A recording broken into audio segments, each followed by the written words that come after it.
O may ebidensya ba kayo na si Vice President personally ang tumanggap, ang nakakuha o nagbenepisyo doon sa Confidential Intelligence Fund? Based on the documents po, wala po, Your Honor. Wala po akong personal knowledge about that po. Siguro dagdagan ko na lang din noon, ito tayo tinatanong na rin yung tungkol doon sa mga paggamit ng mga alias sa ating mga senator judges. No? Dahil alam naman natin na kinakailangan din na lehitimong may pangangailangan na protektahan. No? Dahil nga confidential itong mga information.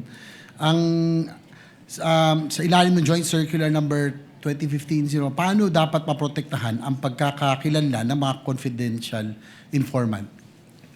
Wala pong provision as to that, Your Honor. Kasi yung, wala po namang requirement yung circular as to the, pwede pa ulit po ng tanong, sorry. Well, yung hindi kasi parang alam naman natin, no, dahil lalo na sa mga intelligence at saka yung mga activities, mga confi, ginagamit yung mga alias na nabanggit nyo rin kanina.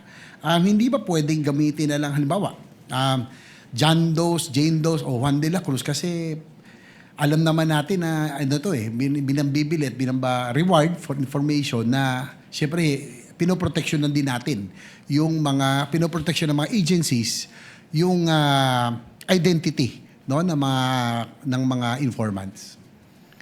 Ang masasabi ko lang po, Your Honor, wala naman pong provision as to the joint circular sa use ng aliases kasi silent po yung joint circular. So tanggap yun. Halimbawa, nakita niyong medyo parang yung mga pangalan mukhang alias lang. Ay tinatanggap dahil pag-intelligence gathering. We base lang po dun sa document submitted to us. So kung wala pong naka-indicate dun sa document submitted to us na alias po yon, hindi po namin malalaman, Your Honor. Tapos meron ding dapat may coordination paggamit ng intelligence or confidential fund. May coordination with law enforcement agencies, tama po ba? Yes po, based on the joint circular po, Your Honor. So doon po, tanong ko lang po, meron po bang o may nakita po ba kayong naganap na coordination with the agencies, no?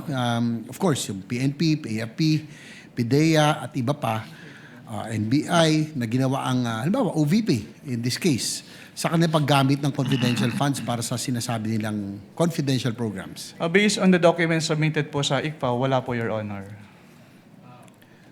Dahil sinasabi ng joint circular, kung hindi ako nagkakamali, na kailangan may proper coordination ang paggamit ng confidential funds with these law enforcement agencies. Yes po, based po on the joint circular, Your Honor. Isa ba ito sa mga findings ng COA sa IOM o sa audit observation memo or notice suspension or notice of disallowance na inilabas laban sa OVP, yung walang coordination?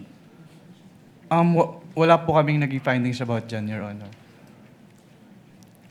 Last, Mr. Presiding Officer, doon sa course ng iyong audit, Mr. Attorney Wamil, did you see any evidence o may ebidensya ba kayo na si Vice President personally ang tumanggap, ang nakakuha o nagbenepisyo doon sa Confidential Intelligence Fund? Based on the documents po, wala po, Your Honor. Wala po akong personal knowledge about that po. So para sa record, for the record, just last point, Mr. Presiding Officer, sa pagkakaroon o kawalan ng ebidensyang nagpakita ng personal na pagtamanggap na kinabang ba ang isang opisyal ng pamahalaan sa pondong bayan ay sapat na? O upang matukoy kung may umiiral na pananagutang administratibo, sibil o kriminal?